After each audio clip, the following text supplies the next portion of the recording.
ఫిమేల్స్‌లో ఏమవుతుందంటే, మేల్స్‌లో వచ్చినట్టు క్లాసికల్ చెస్ట్ పెయిన్ మనకేంటి హార్ట్ అటాక్ అనగానే సెంటర్ ఆఫ్ ది చెస్ట్‌లో crushing pain, front to back రావడం, ప్రొఫ్యూజ్ స్వెట్టింగు, అనీజీనెస్ ఈ క్లాసికల్ ప్రెజెంటేషన్ ఎవరైనా నాకు హార్ట్ అటాక్ వచ్చింది నేను హాస్పిటల్‌కి వెళ్ళిపోవాలి అనేది జరుగుతుంది మేల్స్‌లో. Unless they are badly diabetics pain లేకుండా వచ్చే అటాక్స్ డిఫరెంటు.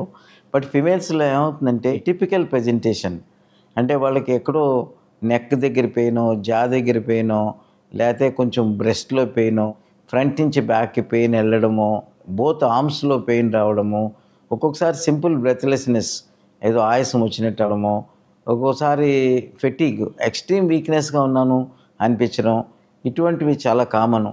దీంతోటి ఏమవుతుందంటే వాళ్ళు వెంటనే హాస్పిటల్‌కెళ్ళరు. So, delayed presentation is another important aspect in females presenting the heart attack మాట. ఇది చాలా ఇంపార్టెంటు. దానివల్ల ట్రీట్మెంట్ డిలే అవ్వడం వల్ల గోల్డెన్ అవర్ అనేది ఏదైతే అక్యూట్ హార్ట్ అటాక్‌లో ఉందో మిస్ అవుతూ ఉంటారు.